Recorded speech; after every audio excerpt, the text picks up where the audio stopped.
udstyr. Ja, vi har så omkring de budgetter for de korte perioder, og her er så en forventet resultatopgørelse for 2007. Den her virksomhed, de har med EDB-udstyr og kontorartikler at gøre, hvilket har givet dem et års resultat på 432. Den her resultatopgørelse, den vil vi bruge i det foreløbige resultatbudget, som vi har beregnet her. Her kan vi se, at afsætningen af EDB-udstyr stiger med 10%, og afsætningen af kontorartikler forventes så at falde med 5%.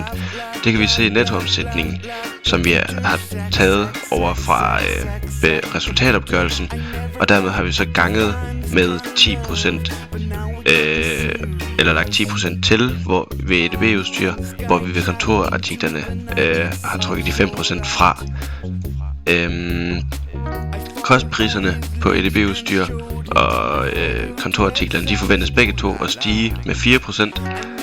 Det gør, at vareforbruget det er steget i forhold til henne i resultatopgørelsen.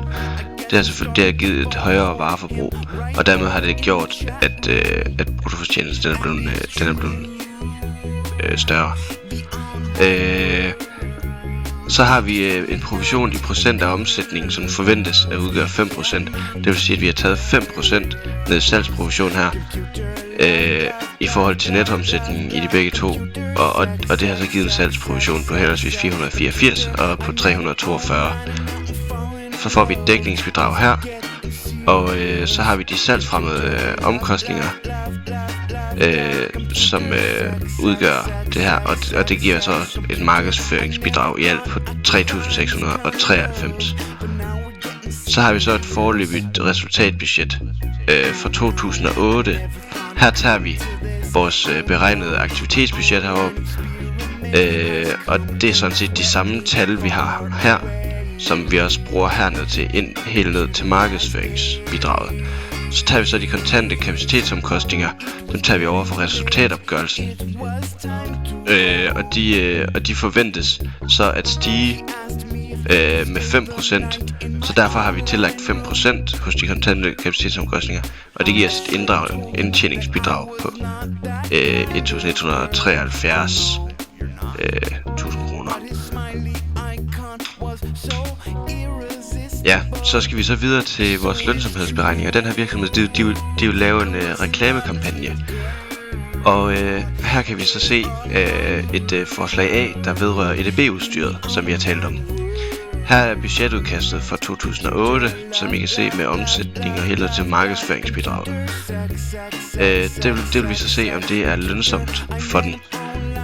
Vi skal tage hensyn til, at det foreslås at gennemføre en reklamekampagne til 170 kroner, og afsætningen forventes at stige med 16%. Og den måde vi så gør det på, det er, at vi har omsætningen her. Afsætningen, den omrører omsætningen, så derfor skal der ændres i mængden her. Og det giver selvfølgelig en stigning i omsætningen, at afsætningen bliver forventet at stige med 16%. Hos vareforbruget, der stiger det også i mængden, at afsætningen den stiger, hvilket gør, at vareforbruget også bliver højere. Det vil så sige, at vi får en højere bruttofortjeneste i alt. Og nede hos salgsprovisionen, der skal vi også huske at ændre i mængden med de 16%, altså tilføje 16%, hvilket gør, at vi får en højere salgsprovision, og dermed et højere dækningsbidrag for året. Så er det de salgsfremmede omkostninger, som er heroppe.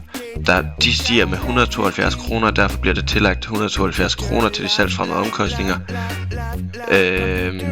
Og det gør jo så, at vores markedsføringsbidrag i alt er blevet større, end det var i forhold til budgetudkastet. Så for at gå videre til forslag B, der vedrører kontorartiklerne i virksomheden. Der skal vi tage hensyn til, at der foretages en prisnedsættelse på 5%. De salgsfremmede omkostninger reduceres med 48 kroner, og afsætningen forventes at stige med 25%. Det kan vi så se her, hvor vi i omsætningen skal ændre i pris. Det er på grund af prisnedsættelsen. Den falder med 5%, derfor skal vi gange det med 0,95. i ændringen i mængde, den stiger med 25%. Det vil sige, at vi skal i gang med det. I alt der bliver omsætningen så større end det var tidligere. Hos vareforbruget der skal vi huske at tilføje de 25% som afsætningen stiger med. Det vil gøre at afsætningen eller at vareforbruget det også stiger. Bruttofortjenesten bliver så derfor i alt større. Salgsprovisionen, her skal vi også ændre i prisen på grund af den prisnedsættelse, der er sket på 5%. Og så skal vi huske at have afsætningsstigningen på 25% med os. Det giver en højere salgsprovision alt i alt. Dækningsbidraget, det bliver derfor, det bliver højere, men det er ikke så meget højere, at det virkelig gør noget. Men så skal vi også huske at have de salgsfremme omkostninger med, der bliver reduceret med 48 kroner ned her. Og det gør så i alt, at markedsføringsbidraget det er blevet højere end året tidligere. Det vil så sige i alt i forhold til de her budgetforslag, der er lavet for den her reklamekampagne, er at de begge to er lønsomme for virksomheden at indføre. Så nu skal vi have lavet et resultatbudget. Her tager vi selvfølgelig de beregninger, som vi har lavet i forhold til vores reklamekampagne, og har taget de ændringer, der er sket i forhold til det, som der var før reklamekampagnen den skulle have været indført. Så her tager vi EDB-udstyr og kontorartikler og de beregninger og sætter ind fra vores lønsomhedsberegninger. Så i vores resultatbudget, der har vi nogle budgetforudsætninger, som vi skal huske at lægge vægt på, når vi ændrer i det her. Vi har nogle afskrivninger på anlægsaktiverne på 460 kroner, vores renteomkostninger på 200 kroner, vores selskabsskatteprocent på 28% og vores udlodning af udbytte på 160 kroner. Vi har simpelthen bare taget vores EDB-udstyr og kontorartikler, taget vores lønsomhedsberegninger her, og sat ind og lagt dem sammen. Herfra har vi vores kontante kapacitetsomkostninger. Dem har vi så bare taget fra vores foreløbige resultatbudget.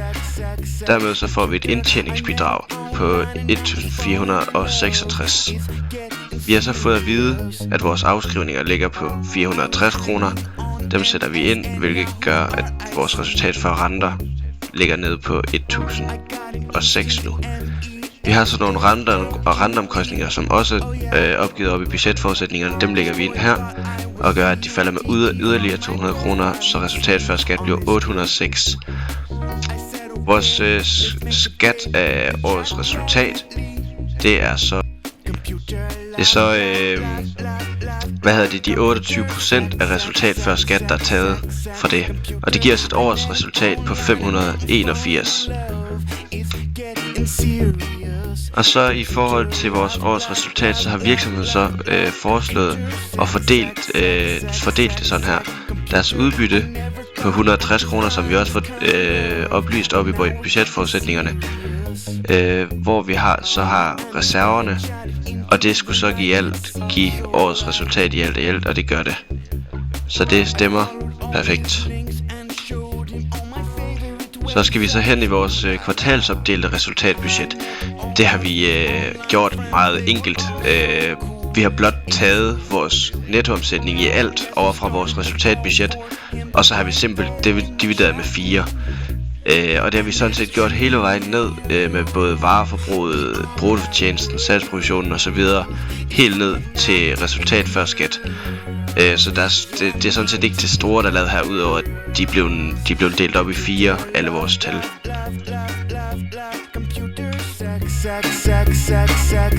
Computer, I met him online and now I'm falling